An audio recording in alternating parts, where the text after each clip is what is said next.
The Holy Spirit is a person, which means we have to have a real relationship with him. He's not a divine force or some unknown power. Rather, he's God, just like the Father and Son. And so we can please or displease him based upon our actions. So in this video, we're going to talk about 5 things that make the Holy Spirit happy in regards to relationships. And as you'll see, this is not a guarantee that God will put you with this person that you have a desire for, but you'll also see that oftentimes there is a correlation of pleasing the Holy Spirit with this desire and then him putting you with this person. Number 1, you please the Holy Spirit when your motives for this person are pure. What are pure motives?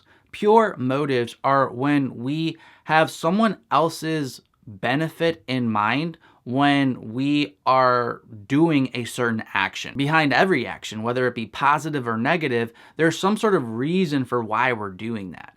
And Jesus taught us in the Sermon on the Mount that God isn't only concerned with us obeying the letter of the law, he also cares about the spirit of the law, meaning the motives behind what we're doing. Thus, to know whether or not your desire for someone is really pleasing the Holy Spirit, you really want to look at the motives behind your desire for this person. While Paul's words in 1 Thessalonians 2:4-8 are obviously not about a romantic relationship, the principles here can help us a lot. But just as we have been approved by God to be entrusted with the gospel, so we speak not to please man, but to please God, who tests our hearts. For we never came with words of flattery, as you know, nor with a pretext for greed. God is witness. Nor did we seek glory from people, whether from you or from others, though we could have made demands as apostles of Christ. But we were gentle among you, like a nursing mother taking care of her own children. So being affectionately desirous of you, we were ready to share with you not only the gospel of God, but also our own selves, because you had become very dear to us. God was pleased with Paul's affectionate desires for these people because his motives were pure for them. He wanted the best for these people, not just for himself. Likewise, when you have a romantic desire for someone that's also motivated by a genuine care for their well-being, this pleases God. Number 2, if your desire for someone has elements of faith in it, this pleases the Spirit. One common mistake that a lot of Christians fall into is that they want God to reveal the entire future before they take one step forward towards a relationship with this person or being open to this type of relationship. This displeases the Spirit because it shows we're lacking trust in Him. Of course, you should be seeking guidance, but when you need God to reveal the entire future before you take one step of faith, that's a lack of faith. We often think, oh, I'm seeking God, I want His direction, I'm going to pray and fast and try to get these visions and dreams. But really, a lot of times you're doing that out of fear. When you need God to show you the future before you take a step in the present, that often means you're living out of pain from your past. Because something may not have gone well before, now you're hyper-focused on never experiencing that type of pain again. And so oftentimes you end up asking God for a guarantee that if you take this step of faith, it will result in the exact outcome that you want. Again, it's definitely right to seek guidance from the Lord, but if you're expecting Him to tell you everything that's going to happen, this is not God's way. Faith isn't ultimately about knowing what will happen for sure.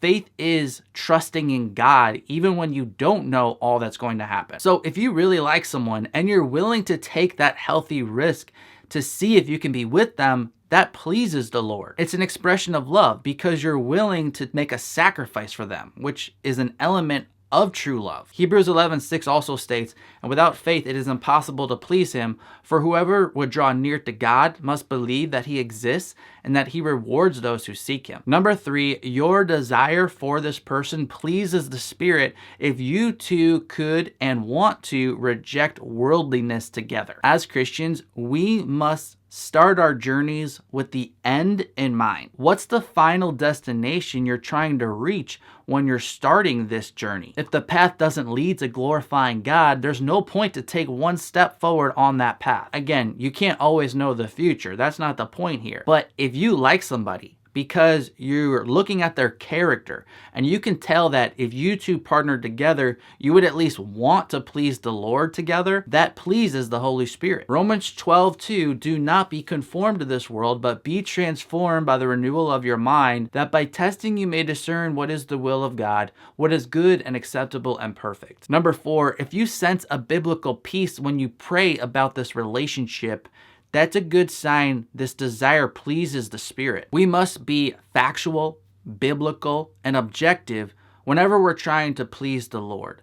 But when it comes to things like relationships, we can't forget that it's also supposed to be personal and subjective and opinionated. Therefore, if you feel an uneasiness in your heart, even though there's no obvious biblical flaw in the relationship, it wouldn't be a moral sin to be with this person, but for some reason, when you pray about it, you just don't have peace, that definitely could be a sign that the Spirit is saying no. However, if you have a healthy peace where, you know intellectually and biblically all the boxes are checked, or you think they are at least, and it's worth giving it a try in dating, and your emotional, personal side is at peace when you pray about it with the Holy Spirit, that's a great sign He really is pleased with this desire. Romans 8:6-8. For to set the mind on the flesh is death, but to set the mind on the Spirit is life and peace. For the mind that is set on the flesh is hostile to God,